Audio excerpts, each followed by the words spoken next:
Welcome to From the Couch Sports Talk Radio. It's Football Roundtable again. And before we get started, you know what? Let me take it over to camera one here. We know a hell of a lot more than people think we do. Last week we talked about the Reddick thing, and David, how he spoke about how it was the Jets front office that screwed this whole thing up and whatever, and that was last Tuesday. All of a sudden, Thursday and Friday, all the football shows were saying the same exact thing. So just remember, we know as much as they do. You just get it here first. All right. So I'm going to bring in David and Eric. How are you guys doing tonight? Doing well. How you doing, Sean? Doing excellent. Eric, you having a good day? Oh, loads of fun. Hey, the day is better seeing Dave's outfit. I'm not a Bills fan. Yeah, we have to show this. This is Look at that. Beauteous, man. That's beauteous. Awesome. Wow. To think someone actually spent money on that, You know it. hard to believe. It's like Me and Sean are going to go hanging out at the bar later on, and I'm wearing this. like pajamas and overalls all in one. Oh my God! See, all you have to do is wear that without the shirt, and then you're perfect. And you're. Oh, I do got to tell Sean this because Sean, you know Doc, obviously. I do. Yeah. So every 4 years, the Bills play the Cardinals. Oh, yeah. So the first when I was out, I moved out here in 2015. In 2016. The Bills played the Cardinals, and the Bills beat the Cardinals. So our good buddy Doc, he had to wear my Jim Kelly jersey and pose for a picture. So in 2020, the Bills were playing the Cardinals, and by some miracle of luck, I thought I was going to win my second bet in a row, but Kyler Murray decided to throw the Hail Mary and won the game in the last second to DeAndre Hopkins. So yeah, it was a good game. So I ended up having to wear Doc's Arizona Cardinals t-shirt and sing the Baby Shark song, which was popular back then. And he videotaped it, so every once in a while you might see it on my Facebook of me singing Baby Shark. This year, my version of the bet is if I win, Doc has to wear these overalls for a round of disc golf. Ooh. So hopefully you'll be seeing a video of Doc after the first week of September with these. And it can't be at Dotson Ranch though. No. It's going to be in public, man. Okay. I'm going to take him right to the heart of Shola Park, man. He's got to wear this thing proudly. Bring him to church. Oh, Go to the church group. there you go. That's He even will get better. I mean, Yeah. Ron, you might even unretire your discs for that day. I would have to consider it. Definitely. But anyway, and one other thing before we get going, because I ended up mentioning this too late, our football leagues are starting. They're full. Fantasy football from the couch leagues are full, and they are going to be starting. I have my draft on August 31st, which is Saturday. I know Katie's league is drafting on September the 1st. And Jeffrey's league, I do not know when that's happening. Mr. Sullivan, nice to see you, my friend. Welcome back. What's happening? All right. I guess Mr. Sullivan's been a busy man, getting married and all. No, with this profile picture. Just kidding. I know you were married before, but nice to see you, Paul. Thanks for tuning in. All right. Well, real quick, I want to go over a couple things, and then we're going to talk injuries and forecasts for defensive player of the year, wasn't player of the year, stuff like that. Mm-hmm. He left, so I'll move my number. Oh no, he's back. Okay. So let's talk about the Pittsburgh Steelers preseason. I didn't tell him to. I didn't tell him to bring it up. So, I'm sorry, but in 8 possessions, 3 points for your first team offense. Eric, while I clean up the beer I just spilled on the floor, Would you please expound on what the hell is going on in Pittsburgh? Hey, so they were world beaters last year in the preseason, and now they're the opposite. So that means we're going to have the opposite result, right? Uh, listen, they got some injuries on the line. Uh, it's Wilson's first game back. I mean, he's got to get his timing down. Fields didn't look too bad. Give Buffalo credit. I said the edge rushers were good last week, and Dave had a bounty full of them, and that they should ideally, if Buffalo wants to be serious, move some of them and maybe use some money for offensive line because they've got a ton of depth at that's their strength of their team. But Jones with his he has an elbow injury and he's lacking punch, and Rousseau took advantage of him primarily and ended a couple drives early. So I think moving forward that you got to solve up the offensive line. That's the issue. I don't think it's the quarterback play. Fields had some moments and he had some plays. They couldn't convert on fourth down. Pittsburgh had 4 red zone drives, got 3 points the whole game. Buffalo had 3 and scored 9. To me, it was raining, it was slick. Both the teams after halftime were like, let's get the hell out of here. And it was kind of that kind of game. Buffalo didn't really take any shots down the field in the second half. And whether Fields can or not, he ran the ball primarily. So I'm glad both teams – so Pittsburgh had Jalen Warren go out with a hamstring. I don't think it's going to be a serious hamstring, but he may be ready week 1. That's the good news. The line – Botnu should be ready by week 1. Broderick Jones has an elbow injury. Who the hell knows? They've got to address those things and get healthy. I really don't care about what happens that third game. I'd rather have everybody ready to roll week 1, and that means primarily getting them healthy and not putting them at risk. Wilson does need to get some timing down, though. Cowher and Belichick both think Wilson should be the guy, and that Fields should be that change of pace quarterback to give you a spark. I think I'm in the same boat. I think he can give you a spark. It's just whether Wilson can handle a potential, hey, we got to sit you down moment, and whether he doesn't lose his mind or not. So ideally, it looks like the defense will carry the team this year. But, hey, good on you. Hey, Dave, your defensive line looks good. Sure. And again, my whole thing about preseason is this. I've said it before. I care about guys getting out, getting healthy, and being healthy. Buffalo's been beaten up in preseason, training camp, injuries. Milano's out till December if he comes back to play. Curtis Samuel is out with the toe. Valdez-Scantling sprained his neck in that game, and he's out. Could be out till week 2. Samuel could be out till week 2.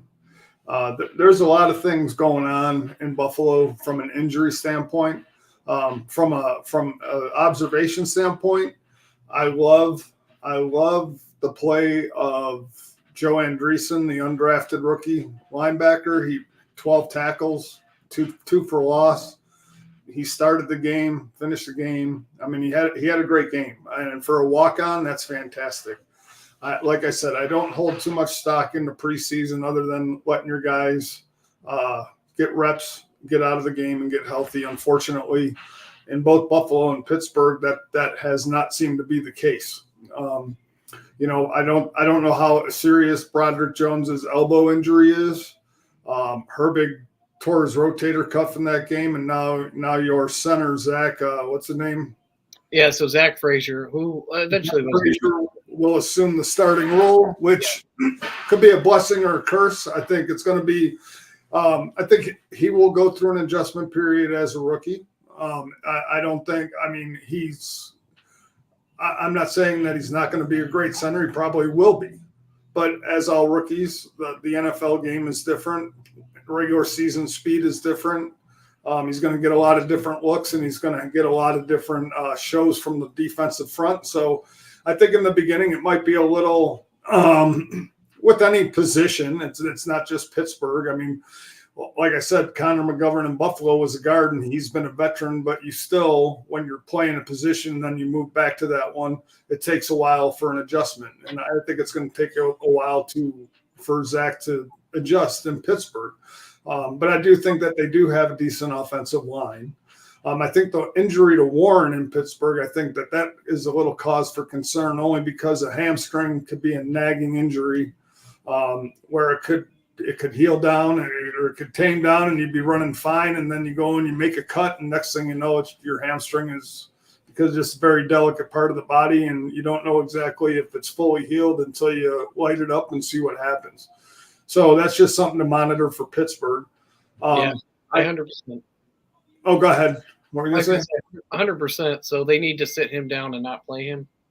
I mean, the fact that they have Cordero Patterson back there, I think it doesn't hasten them to get him back on the field right away, because they do have a quality backup in Patterson who can play that type of role that Warren did play. Maybe not to the extent of Warren, but I like Cordero Patterson as a player anyway.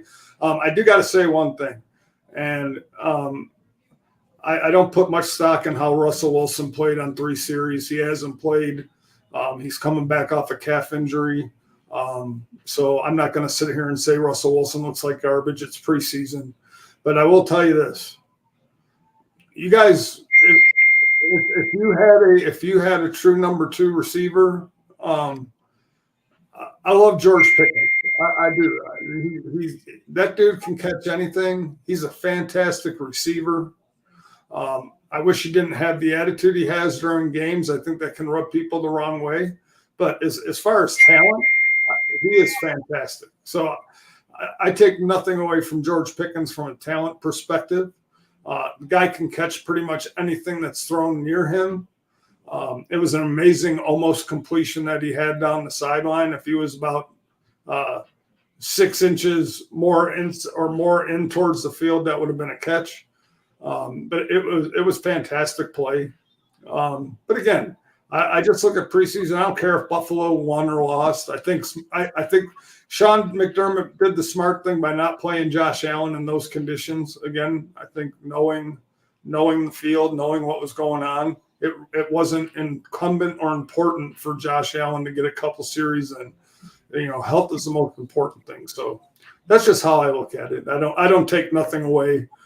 Other than Pittsburgh got banged up again, Buffalo got banged up again, and hope those guys get healthy and get back on the field as soon as possible to help their team. Yeah, 100%, Dave. They got to get their line healthy, and so I think you saw some of that. And so at this point in the preseason, you'd rather not expose what you're doing offensively.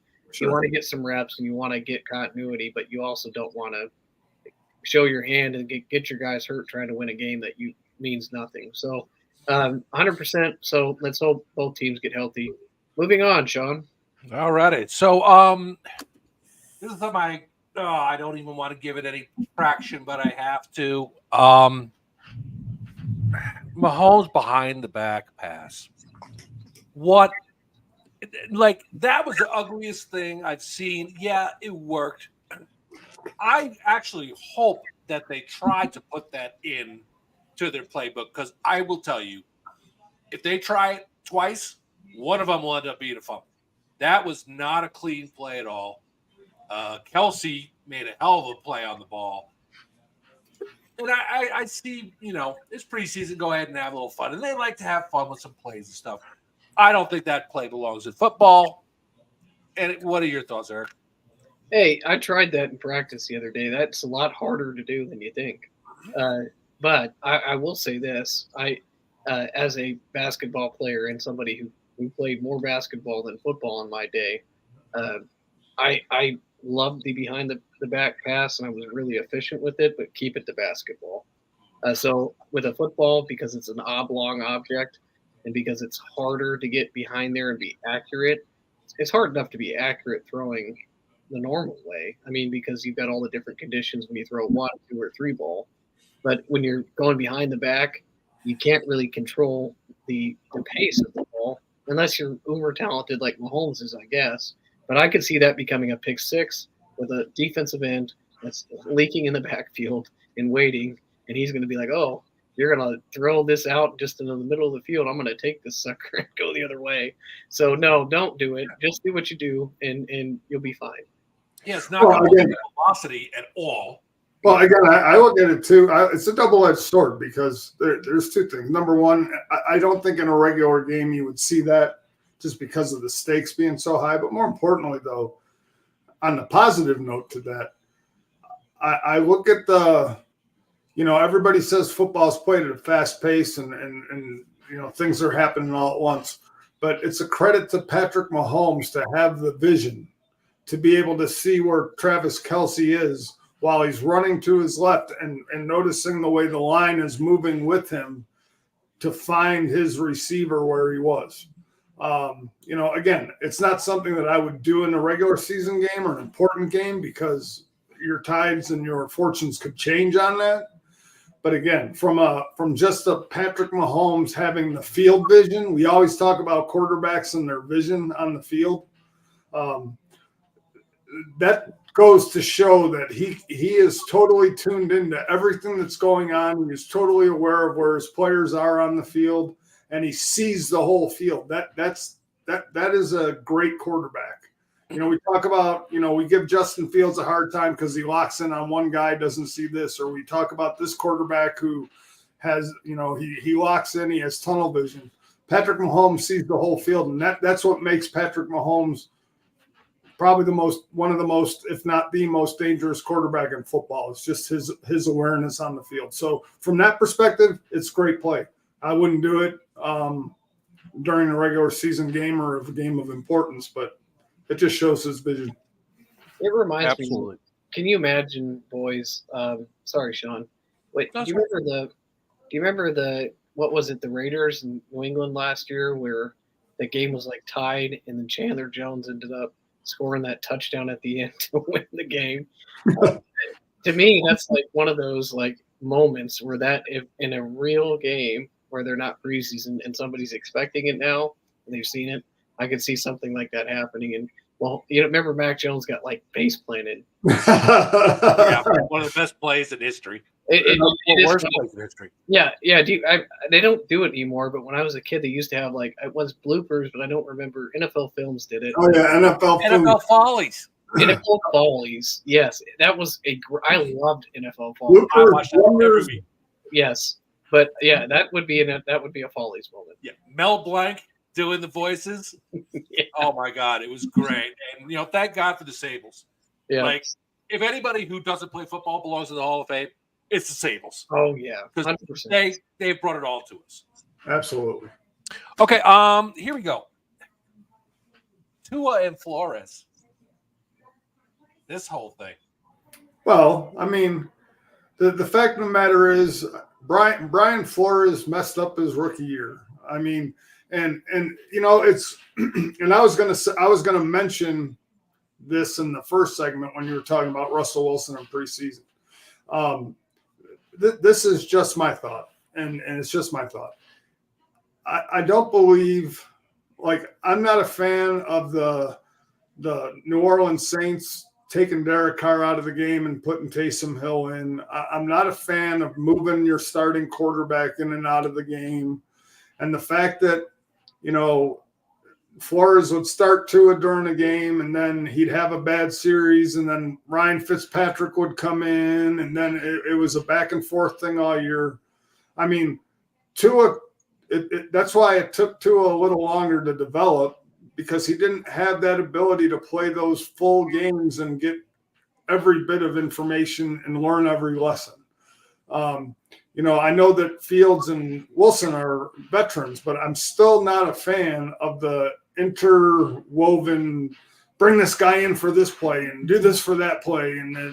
Because Russell Wilson still needs to have continuity. If you're going to have Justin Fields, he needs to have continuity. So I'm just not a fan of that type of football. And the good thing I think for Tua is I love the fact that he called him out, because, you stunted my growth, man. You basically told me I suck every day when I came to work and I shouldn't be doing what I'm doing.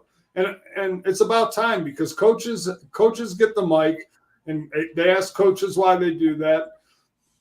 Some coach won't say anything. Well, it was a team decision and whatnot. And, you're passing the buck. You want your players to be held accountable, but then you don't hold yourself accountable to why you're doing something. And Tua called him out, and I'm glad he did. He should have. Eric, any thoughts on this? 100%. I would either have sat to it, and it's okay to sit for a year. I mean, it's not like, hey, my growth and development is going to be affected if I don't play. Some guys, like Mahomes, were better because they sat and watched for a year.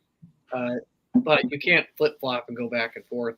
I've already told you what I would do with Fields. I would use him in a lot of different ways, but I wouldn't take Wilson off the field necessarily. I would maybe run Wildcat. I'd maybe throw him the ball, ideally, but that's okay. But having your starting quarterback sit for prolonged periods of time, so if he came in and then sat for a quarter, it's probably hindering his rhythm that he has trying to throw the ball.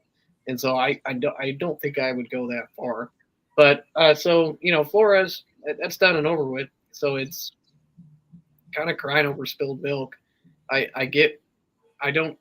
like Tua. I'm like, okay, well, you're doing fine. I'm not sure why he's going back and making this a bigger deal than it has to be. It's okay. Maybe the media's running with it. It's okay to say, well, I didn't like how I was treated my rookie year. Okay, who gives a shit? Moving on. But don't make it bigger than it needs to be. He's doing fine. He's got, I believe, he's not in a contract here, is he, boys? No, Tua just signed an extension. Yeah, he signed an extension. So, I mean, there's really nothing on the line here. So, go ahead. I was just going to say something there. Can I just give my opinion? Yeah. I don't know if it was an NFL writer who asked it or if it was a local Miami guy, but could this be like a NFL like smear campaign against Brian Flores and his lawsuit against the NFL? Like, let's start making Brian Flores look like a piece of crap. So I'm going to be an NFL writer, and I'm going to ask this question so you can tell everybody what you really think about Brian Flores. You and Jeff. So and it was the Russians that took out JFK, which means the show's going to get taken down. Right?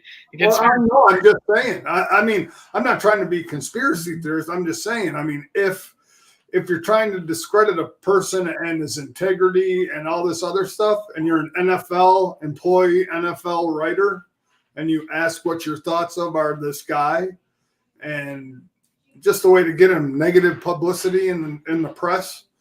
Yeah. So here's the thing: human nature, right? Is we talked about this before the show, is the ability to tear each other down. So instead of when we have grievances or we have disagreements or we have certain situations that the humanity in us is negative, right? Because ideally, not all of us are deep thinkers, and not all of us are empaths, and not all of us feel things, and so the natural thing to do is and I understand 100% what you're coming from, is if I'm the NFL, hey, this guy is negatively affecting me, so let's take him out.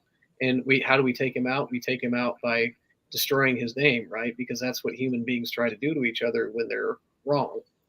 So I 100% agree, Dave. And if it's on the NFL, all the more reason I'm not a Roger Goodell fan. And if Roger Goodell is behind the guy making the decision, it would not surprise me, because ideally Roger Goodell does for Roger Goodell and the owners, and they're all about protecting themselves. They protect the shield. That's full of shit. They don't give a shit about the shield.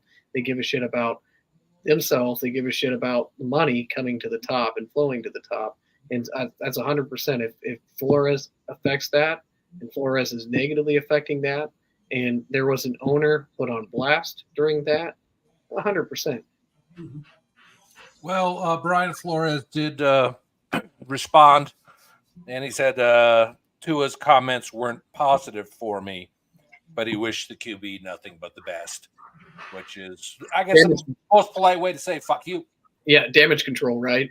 So, I mean, it's the way, hey, good luck. I said what I said. Good luck.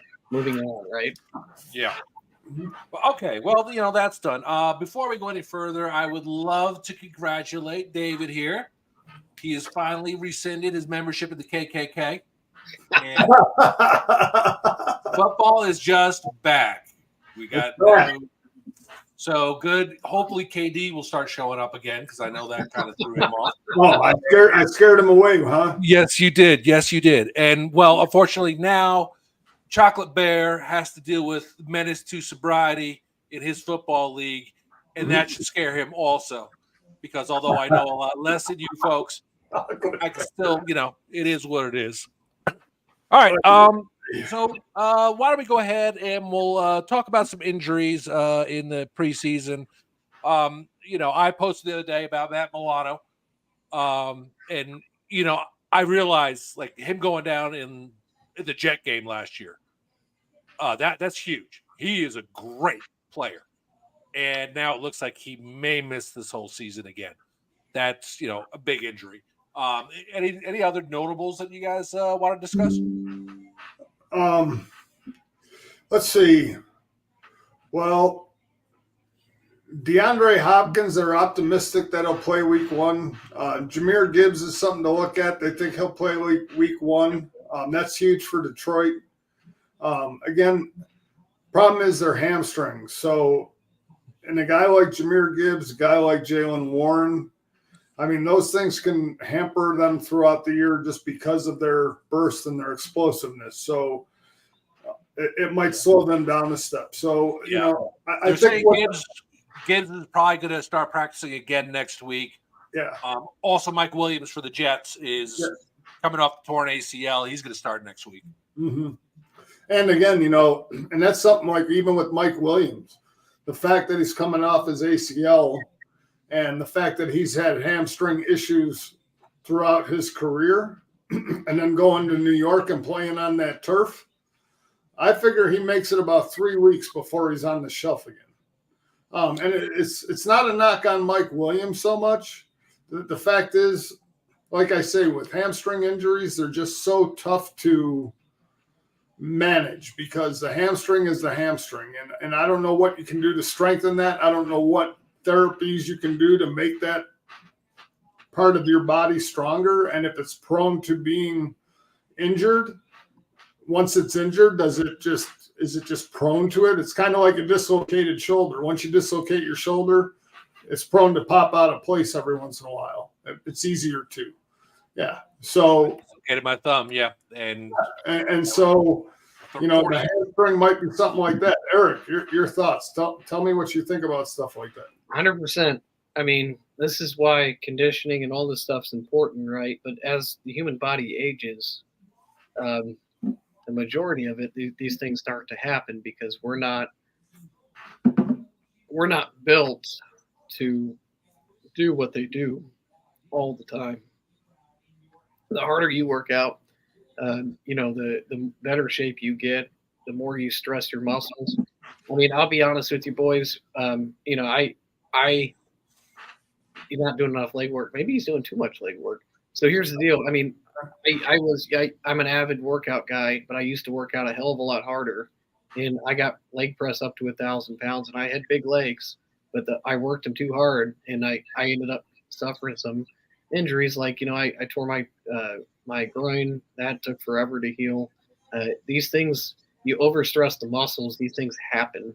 So it's finding that perfect balance in the off season of conditioning and working out hard, and then taking time to recover and making sure that you're getting proper nutrition and you're taking care of your body. These guys all want to be the best, so they work their ass off. But ideally, these things are going to happen from overstressing yourself throughout the year. So it's not a surprise it happens.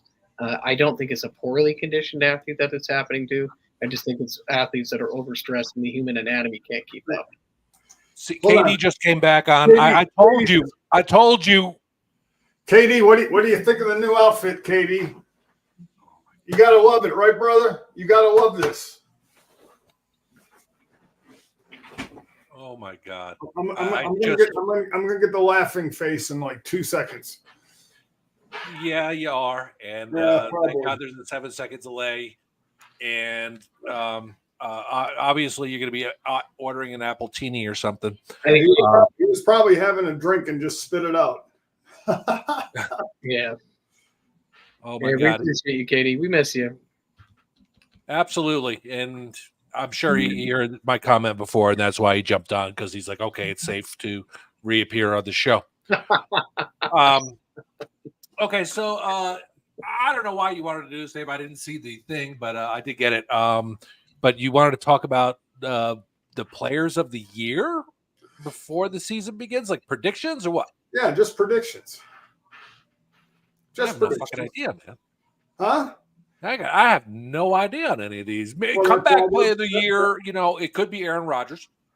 Who else got knocked out early in the season? And well, yeah. So I mean, that's why they're way too early predictions. Oh, and by the way, just so you're all tracking, we are going to in the next week or so. Well, hey, that's with his former KKK, right? Oh God, we're gonna get in trouble. But anyways, well, seeing as how I can't pronounce half of what you just wrote, I'll say okay. No, I'm just kidding. I'm not Jeffrey. I can pronounce that. Anthony says, "Can Damar Hamlin win Comeback Player of the Year? A year too late."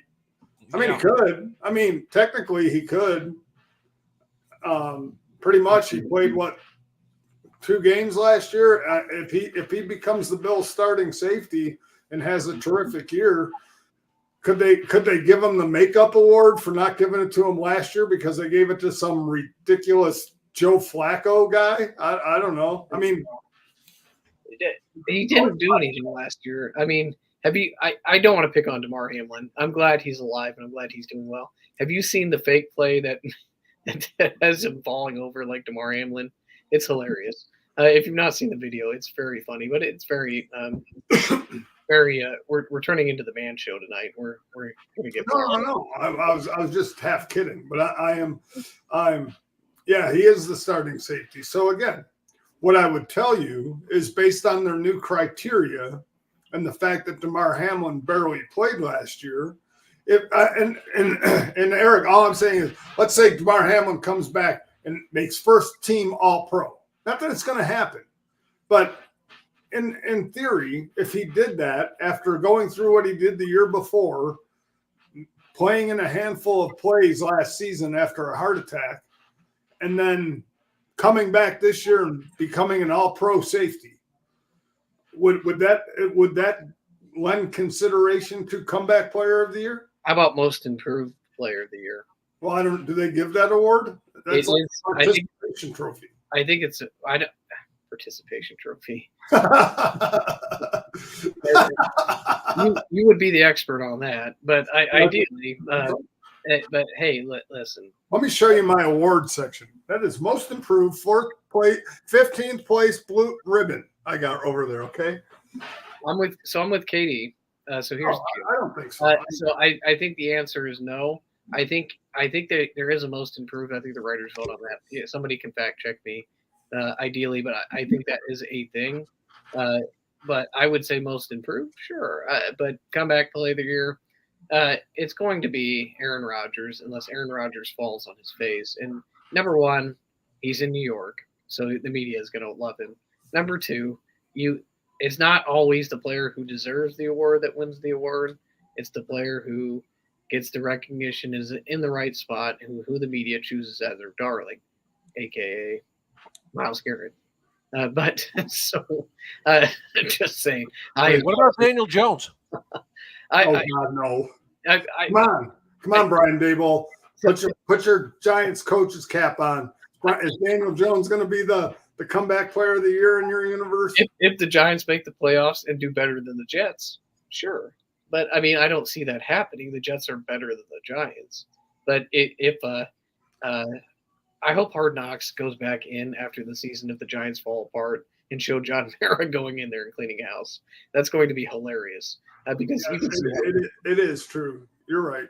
Baker Mayfield won Most Improved Player of the Year last year.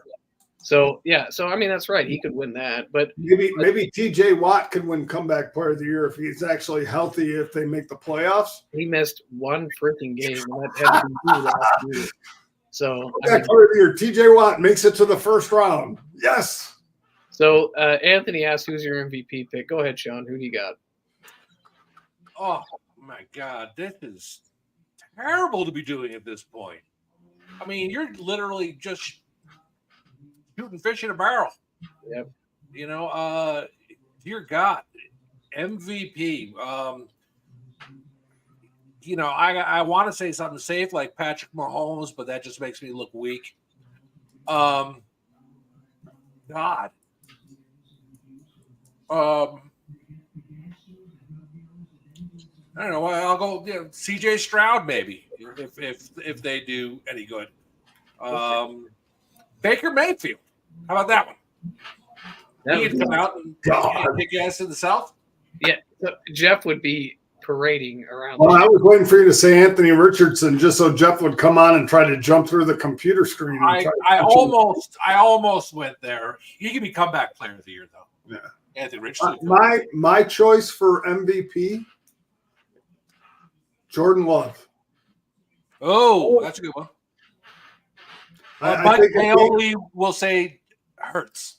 Well, I think I'm sure he would, but I think if Jordan Love has the same type of year, especially towards the back half of last year with that offense now with Josh Jacobs, and if Christian Watson stays healthy along with Romeo Doubs and them, Jaden Reed, he's got the offense to do it. I think he could realistically have a good opportunity at MVP. What are your thoughts? So MVP is traditionally a quarterback award. Yeah. So which eliminates TJ Watt. TJ Watt. Yep. I wasn't going to go TJ. I'm going to go the comeback player of the year for the first time, and the MVP is the same guy. I'm going Aaron Rodgers. They're my Super Bowl pick. They're my pick to be the best team in the NFL. I'm going to be consistent on where I'm at, and I'm going to go Aaron Rodgers. All right, very nice. All right, so before we move to buy or sell, hey David. Well, okay. Let me preface this. A lot of us have the YouTube TV. I should not be naming things, but I just did. Damn it. And while you're watching these professional football contests, they have a little 10-second oh, check this out. Relaxation. Relax. We're going to do that here. I got a 10-second video of pure chaos at my bird feeder.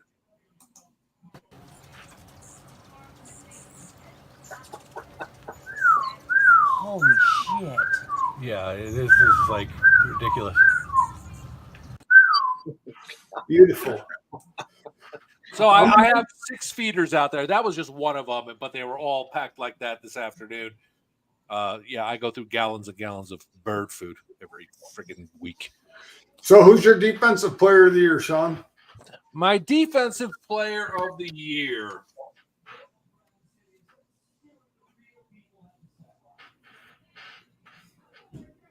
Hassan Reddick for the New York Jets.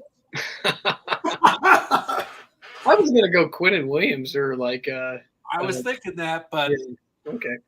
Well, we're gonna touch back on some subjects in a couple minutes, but they're gonna get him to play, and he's gonna come out there. He's gonna kick some ass.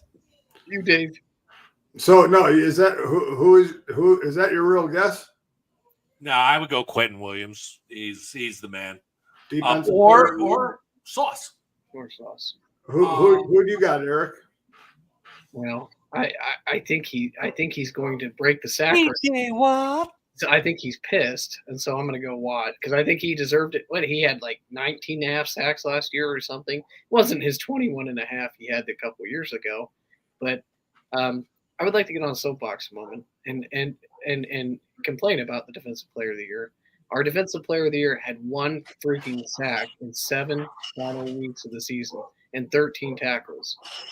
13 freaking tackles. Less than 2 tackles a game. So all I'm going to tell you, Dave, is that it doesn't always go to the best player. Sometimes I'm not taking Myles Garrett. So I'm not going to go Myles, even though I think Myles, when healthy, is a great player, but I don't think he deserved it. But I think it just adds fuel to the fire. And if the Steelers' offense is a trash offense, which might be, Watt's going to have to play really well. So I'm going to go Watt because I think he's healthy, still the best player on the planet. My pick for defensive player of the year, based on what they did in the offseason and who they signed, is Will Anderson IV from the Texans. Sneaky pick. I think because they got Danielle Hunter from Minnesota. With him on the one side, I think it's going to free up Will Anderson to do a lot more. on that line. And I think, I mean, he was good last year. And now I think if you can free him up from some double teams and force the line to shift a little bit, I think with the pressure that Hunter brings on the one side, forcing him towards Anderson, I think he gets close to that 19-20 sack mark this year. One guy to not to sleep on, and I think who's a really great developing safety, who could and lead the league in interceptions this year, would be Kyle Hamilton. I think he could sneak up and win it because he could have a year like 10 to 12 INTs, and be really dominant back there on the back end for Baltimore. So that's a guy I wouldn't be surprised and ended up sneaking up and winning. It's been a while since a non-pass rusher has won it. The one guy I didn't mention for comeback player of the year because I really wasn't picking Damar Hamlin, just so you know, you guys put yours in. The one guy that I would have a sleeper pick for as comeback player of the year, even though he plays on a shitty team, Christian Gonzalez. From New England, the cornerback. I think if he has a stellar year, I think he could be a sneaky pick to win comeback player of the year because when he was in before he got injured, I mean, he lived up to his draft position. Well, the thing you got to remember is he's not going to be tested because by the time the halfway through the first quarter, team's already going to be up 21-0 on New England. They ain't throwing the ball anymore. They're just handing it off. And wait a minute. Oh, wait a minute. We got Jeffrey on. Oh, Eric, bullshit. DJ Watt, no. It's going to be Myles Garrett. Myles Garrett's going to win. He's going to win again. Bullshit. Sorry. You know what I should have done? I should have let you know earlier because it was funny because yesterday Jeffrey was eating dinner and he had ordered lasagna and while he was at the table, he had to keep holding his beard out of the way because he didn't want it to get in the sauce. So I should have had you have like a blade of sauce underneath your little beard going, ooh, hey, wait, sauce. Don't worry, I got it handled. Hey, Sean, real quick, he went to Applebee's last night when he was staying in his Fleabag hotel. And if he was worried about being out in a business meeting, you know what is a safer food to eat during business meetings? Oh. We know you are the head honcho on this. The boneless wing. Nice. The boneless wing. The chicken nugget. Or chicken tender, as we call it. Okay, so Sean, who's your offensive player of the year? Oh, this is tough, man. I don't think Christian McCaffrey is going to have the same season as he had last year. He would be a safe bet. You got your Tyreek Hills. I'm trying to, I don't want to anyone popular like Kelsey. He's awesome, but I don't think he's it. Offensive player of the year. That's a tough one. Got a lot of rookies in mind, but they ain't gonna do that. I'm gonna go Jahmyr Gibbs. If he's healthy and he runs like he did at the end of last year, I think he's gonna break out. I definitely see him or Amon St. Rob. I don't. Ra, the god of the sun from England. England, Egypt. Wow, wrong continent, asshole. So I pretend like I'm so smart, but we all you got two players from Detroit. Eric. I did. I'm just no one else is really coming to mind that I think is going to spark it out. Because I don't want to keep picking Jets because then I'm just looking like an idiot. If you think it's a Jet, that's cool. Eric, who do you think? Tough one, because I think Jordan Love is where I'm leaning for offensive player of the year. I want to pick a running back, but ideally I look around at who's there at running back, and who could in what offense do what. I think Cook could. I think Cook's going to get a lot of carries over there in Buffalo because I don't think there's a lot of depth behind him. So I think he might be the person. The best running back that comes to mind is always Lamar, right? So ideally, Lamar is the exception to the rule. He's a running back that's won MVP. So, I mean, I wouldn't be surprised if he does it again. He has 1,000-yard season and, maybe his 1,500 or 2,000 yards passing that comes complimentary because teams are playing him because he's running. So I might go Lamar, but Love or Lamar, I think those are my two favorites for it. I think offensive player of the year. Here we go. If I had to say it right now, and it's not Josh Allen. It's not a Buffalo Bill. No. I think Cook could win it. No, offensive player of the year. Colt McCoy. Tyreek Hill. If I was looking right now, Tyreek Hill, if that offense can be as explosive as they've been, they've got the running game that can really open up the play action. And Tyreek Hill is just that explosive that if the quarterback has an extra half a second, he can get past any defensive back on the field. And if Tua can get him the ball, that dude could have 1,800 yards easy. So that would be my choice for offensive player of the year. Who's your defensive rookie of the year? Eric, I'll ask you first. Defensive rookie of the year. That's tough. I mean, good luck. I like Peyton Wilson, but I'm not going to be a homer. But he could. He's middle linebacker, and I think he plays there. It could be somebody we don't know. Like Buffalo could have a rookie end up playing because of depth issues already being out and have like 120, 130 tackles because they need him to. So, I mean, I'm going to listen to you guys first because I'm undecided. I don't know if I have a guy I think that can do it right now. I think after week 6, I'll probably have a good idea who's going to do it. Just on recognition name-wise, like there's two guys that I really like. One is Tyler Nubin. Is he a safety or a cornerback? Safety. Safety.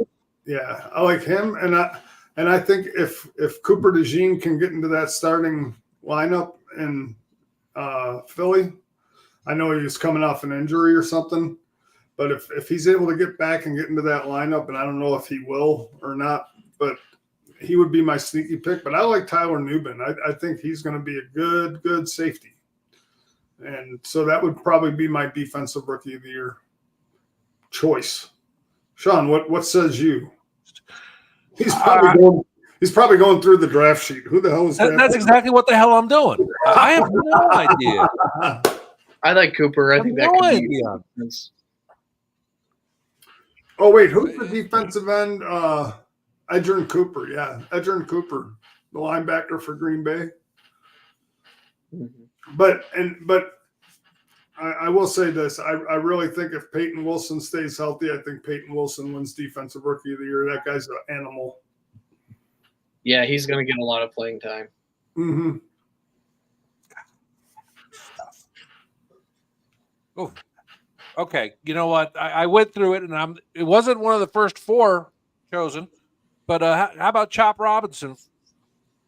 He could be because he's going to get significant playing time, especially with Bradley Chubb being out. So he could, and if Jalen Phillips comes back healthy. Yeah, that's exactly what I did. I went through the Awesome. draft. I'm like, the offensive rookie of the year. Obviously we could pick that, but yeah, I didn't remember who that was. Offensive rookie of the year, Marvin Harrison Jr. That's a good thought. He could be. I didn't want to touch on this because I don't want to jinx anything, but Caleb Williams looked really fucking good.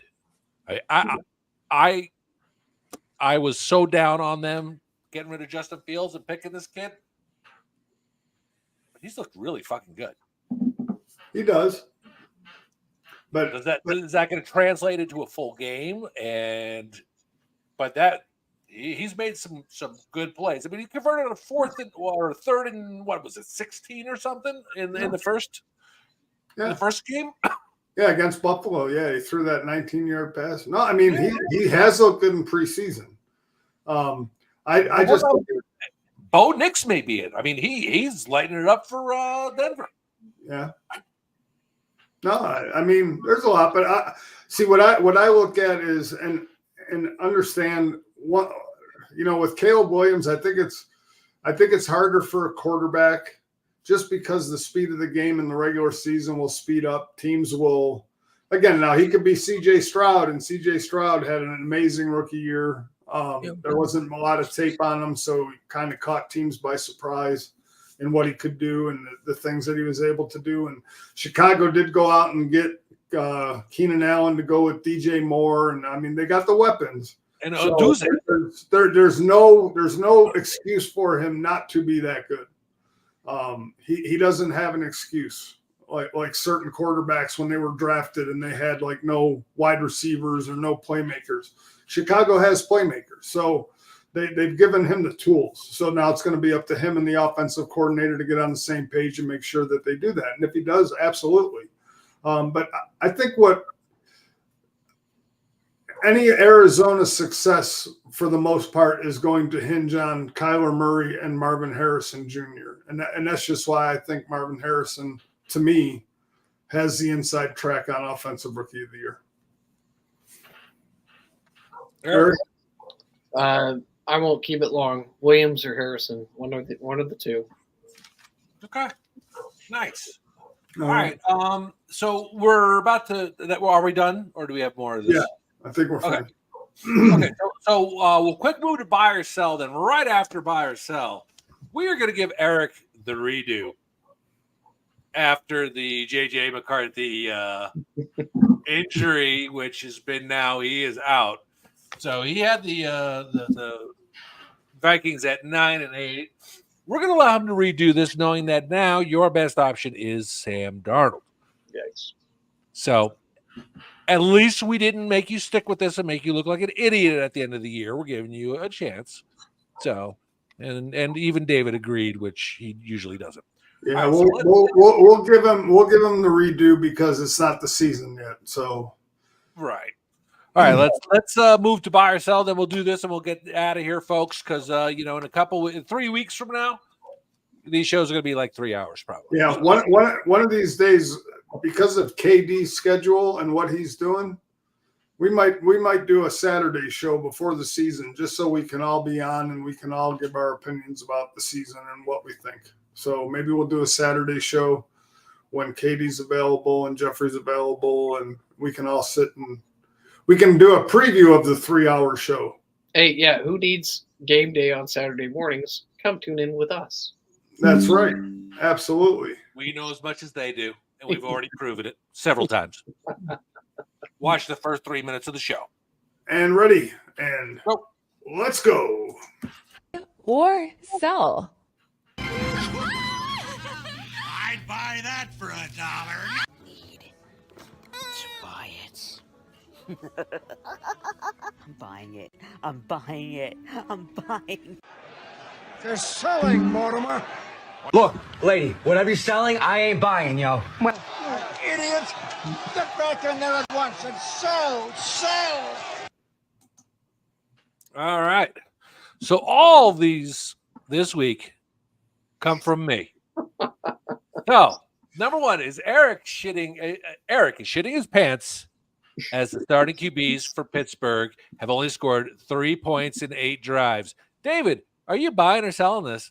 I sell this because I think Eric learned his lesson in preseason last year when Kenny Pickett was the MVP. So I sell this. I don't think Eric is shitting his pants. I think he's slowly realizing that preseason is just that preseason. It means hardly anything to what happens in the regular season. I am buying this 100%. I think Eric has multiple pairs of underwear at work and at practice because he's afraid if he farts, something's going to leak out. He's that scared of what has happened. And for all his projection he now is looking at doom this season. Eric, are you buying and selling this? So look, if this happens in 3 or 2.5 weeks, I'm gonna buy it. Yeah, I mean, if it's halftime at the Atlanta game and Jeff's blown me up because we're getting beat 24-0, yeah, I'm gonna be shitting down my leg here. But I'm selling it right now. I'm not super concerned yet, but I mean, things could change. So tune in. All right. Sorry, Eric. I had to do it. I didn't realize you had the week you had when I wrote these. So That's okay. I always have. It's life. all right. You always take it good. You and David take it good. All right. Number 2. Riddick will end up playing for the Jets in 2024. You buying or selling? I'm buying it because he ain't got nowhere else to go. And they're going to say, screw you. You're either playing or losing money. That's it. He will come back. Eric? Yeah, I'm buying it. The Jets aren't trading him, and they've already said they're not, and they're not gonna. They've already given up draft compensation, so unless somebody comes and blows them away, they're not trading him. So, and I hope like the Jets, they've learned like Le'Veon Bell was shit after he did this. So, pass rushers, I'm gonna go ahead and buy that he ends up playing for the Jets. David? Well, first of all, I'll just say this. I'll ask this question: buy or sell? Sean needs to use autocorrect when typing his buy or sells. Oh, I got the end. Okay, but anyway, that being said, sorry, I didn't mean to notice it.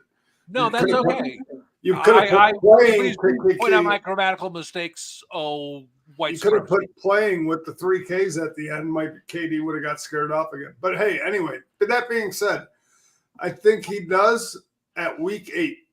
I don't think he plays until week 8. I don't think he comes back until he loses his year of eligibility for free agency. So he will play a game, but it will be week 8, after week 8. All right. I can respect that. All right, next one. Let's hope I spelled everything correctly on this one. The Eagles will win the Battle of Pennsylvania this year. Eric. Eagles? The game's in Philly. If I had to be a betting man, the game is in Philly. And so if we're talking that game specific, I'm going to go ahead and buy it. Okay. David? Yeah, I'll buy it. What week do they play? Late, like week 11. It is in Philadelphia and Sunday, December 15th. Hey, you know what would be funny, Dave, real quick, is if you want to see me shit down my leg, if Hurts is hurt and Kenny Pickett goes 20 of 25 for 300. Oh, my God. Oh, that would just man, that would kill you. That would just be like rubbing salt in the already open wound. Oh God, Jeff would open so many wounds. I would turn off the notifications on our internal chat because I would not want to be a part of that. I would turn them on. Because I want to enjoy the game, not listen to ding, ding, ding, ding, ding, ding, ding. But anyway, I would have to see how this goes, but I think the Eagles will beat Pittsburgh. You know, I'm going to sell this because by that week in the season, whatever it is, 11, 12, 13, 15, 19, whatever it is in December, I think whatever offensive line concerns you have, whatever shaky start they get off to with the new center and possibly without Broderick Jones week 1, if his elbow injury is worse than, I don't know what it is. I don't know if it was just like a hyperextension of the elbow or something. So I don't know like what his prognosis is. But by that time of the year, I think the offensive line will be in better sync. And if they stay healthy, obviously. But I think with the offensive line healthy and playing, I think the Steelers, even though it's in Philly and even though the weather might be a little bad, I think their running game, if Warren and Harris are healthy, I think that they could beat the Eagles in Philly. So I'm gonna sell this one. All right. Well, that was very cowardly of it. All right. So here we go. David, back to you. Bo Nix will have more wins than Russell Wilson this year. I'm so sorry, Eric. Woo! So sorry. I've been picking on David for so long. I thought I had to share the wealth and I didn't realize the week you had. But anyway. Again, here's my thing. I'm going to sell this, and I sell it because, you know, the fact that we put wins and losses on quarterbacks itself, I think Pittsburgh has the better overall team. I mean, Bo Nix might be a better quarterback eventually at this point in their careers. But I think because of overall team and depth and so on and so forth, I will sell this because I don't look at wins and losses as just on the quarterback, even though that's what they anoint them to be. So I'm going to sell it because I think Pittsburgh has a better overall team than Denver. So I'm selling it. I'm also going to sell this just because Bo Nix is lighting it up in preseason, and that does not translate to regular season. So it is what it is, and he's playing against second team. It just ain't happening. Eric? So I'm going to sell it because I don't think Denver's very good. I learned my lesson. I said, wow, Pickett's going to just kill it this year. He's just murdering people out here in the preseason. And then they come out, and he has,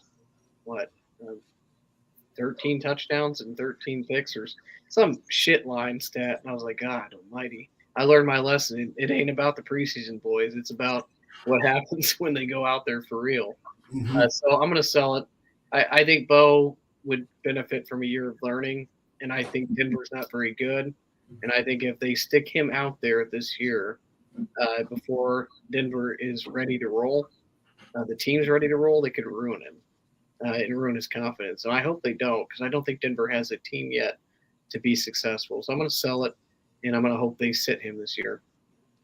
All right. Just to let everyone know, I got a probe in my roasted chickens, and it's going to go off at some point. So when you hear all the bells, do not go crazy. It is not a fire drill. It is just my chickens. Okay. So the Raiders will have more wins than the New York Giants in 2024. And there goes my thing. So I'm just going to say I'm going to buy this because I think the Giants are going to suck. Eric? I'll sell this. I think the Giants have a really good coaching staff, led by a really solid coach there in Brian Daboll, a guy that knows his system and has seen wins and has led teams to conference titles. Has been 13 seconds away from winning conference championships. So if I had to bet on Antonio Pierce or bet on the great coach of the year, Brian Daboll, I'm going to bet on Brian Daboll. And so let's go Giants. I'm going to buy this because I don't care what coach of the year you have. You have Malik Neighbors as your playmaker. Your starting running back is Devin Singletary. You have no depth beyond Devin Singletary at running back. You have no depth at wide receiver outside of Malik Neighbors. That's not true. I take that back. You do have Hyatt and you do have Slayton. You have no tight end. The tight end that they drafted got injured, so he's out for a while. You have no playmakers. The Raiders, I don't care about Brian Daboll. He could be coach of the year. Hell, Antonio Pierce could be coach of the year because this guy gets his players to play. He reminds me of the early stages Dan Campbell, where players will play for him. I think their Raiders defense is going to be good. I think they made the right move in Gardner Minshew as a quarterback, besides the fact they paid him $25 million. I think Gardner Minshew has taken teams that were less and got them to winning games. So for that reason alone, I buy this that the Raiders will definitely have more wins than the New York Giants this year. All right. And the last one. This one is to you, Eric. Jeffrey discovers a chicken wing from 2022 in his beard before the new year. Are you buying or selling this? I'm going to buy this. He's going to discover this tonight because he's discovering all kinds of things that are going on in his hotel. You should turn your notifications back on. Last night was pretty funny. Outside of what was going on with me, he had some pretty funny things going on in his hotel. So he may be sleeping and roll over on his Super 8 motel bed. Chicken wing that is in his beard because it's been sitting there forever and a day.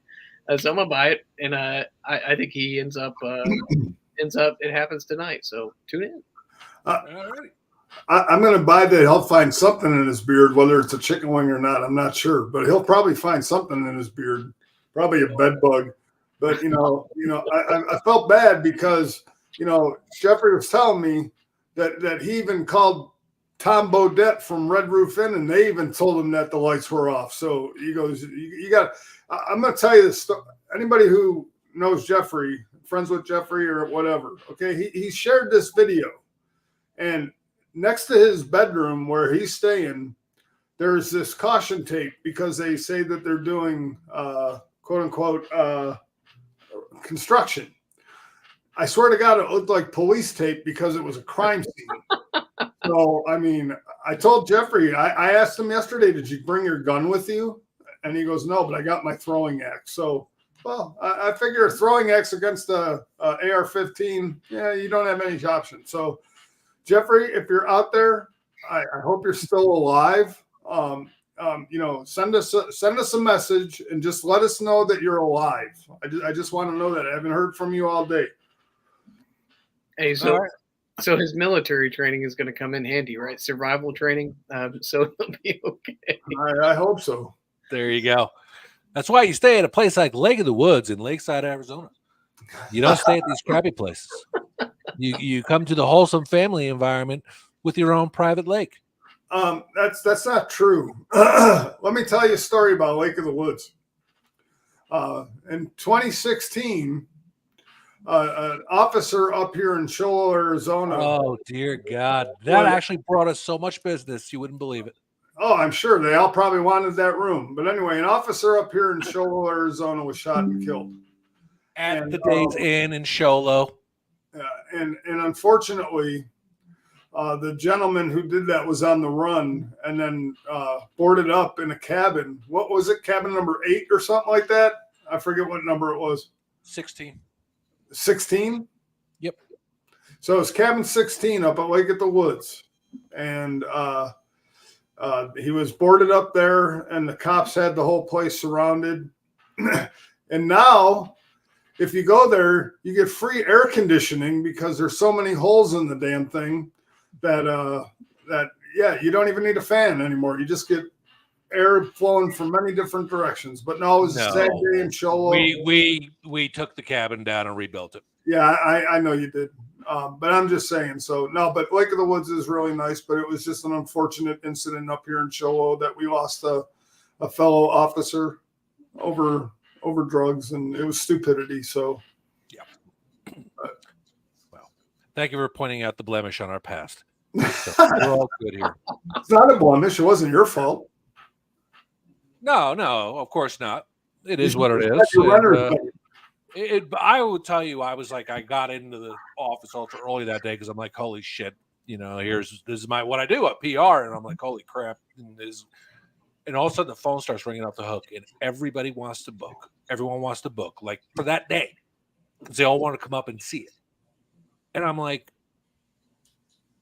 okay, but you people are fucking demented, and it like for normal time, we're slow, but we ended up booking up like crazy because people are just ridiculous. Well, Sean, in the words of a good businessman, did you at least double your rates? No. Oh, man. No, unfortunately, it's a whole new. Our rates are static; they never change. We publish them. Doesn't matter if things go good or bad; they're the same rates. Yeah. So, anyway, okay. So, Eric, this is your shot at redemption for the Minnesota Vikings, and we'll see if you change anything. So is cabin 16? No, it is not. It is not discounted. Anyway, and let's see if you change anything, knowing that you are now with Sam Darnold for the whole season. Okay, so week 1 at the New York Giants. Loss. Okay, week 2, San Francisco Niners at home. Loss. And then Houston Texans at home. Loss. Oh, that's the first one you changed. You had a win in that one. I had to beat the Texans. You did. All right, let's leave that be. Okay, you're You gonna can go back and have them beat the Giants, which they will. No, they won't. Okay, then they are at the Green Bay Packers. Loss. Then they're in London for the New York Jets. Loss. Then they have the Detroit Lions at home. Loss. Okay. Now this was a week that JJ was supposed to take over. Yeah. At Los Angeles Rams. Loss. Indianapolis Colts at home. Win. Jacksonville Jaguars at Jacksonville Jaguars. Loss. Then at Tennessee Titans. Loss. Then at Chicago Bears. Loss. Then Cardinals at home. Win. Atlanta Falcons at home. Loss. Then Chicago Bears at home. Win. At Seattle Seahawks. Loss. Green Bay Packers at home. Loss. And then at Detroit Lions. Loss. Okay, so you changed 1, 2, 3, 4, 5, 6 of them. So yeah, they're going to be what, 3-14 or 4 and 1, 2, 3, 4. Yeah, you got them 4 and 13 now. Yes. 9 Yeah. to 4 and 13. Yeah, I think Justin Jefferson now, because I don't believe in Sam Darnold, and I know that Jeffrey would have picked him for comeback player of the year, but I think Justin Jefferson gets traded either at the end of the year or at mid-year because I think he's going to be unhappy. And I don't think they're going to be very good. I think McCarthy gives them a spark of hope, but if Darnold gets off to a bad start, where is the spark of hope? So, that's what I ask you boys. Who is the spark of hope? How do you turn it around if Darnold doesn't get it going? Yeah, that's a problem. I will say, I hope your prediction is accurate, because that will give Buffalo the second pick in the second round. So I'm hopeful, and that'll make that Stephon Diggs trade even better. So I'm hopeful that you're right. Truly, I am. All right. Well, if you guys have anything else, you can keep talking. But otherwise, I think we're kind of done and we can wind up the show. Yes, we can. So, all right. Well, from us all, thank you for watching. And come back next week and we'll talk more football from the couch. You got it. Y'all be good. You take care. And you caught me a little flat-footed. So, everybody, peace out. Have a great night.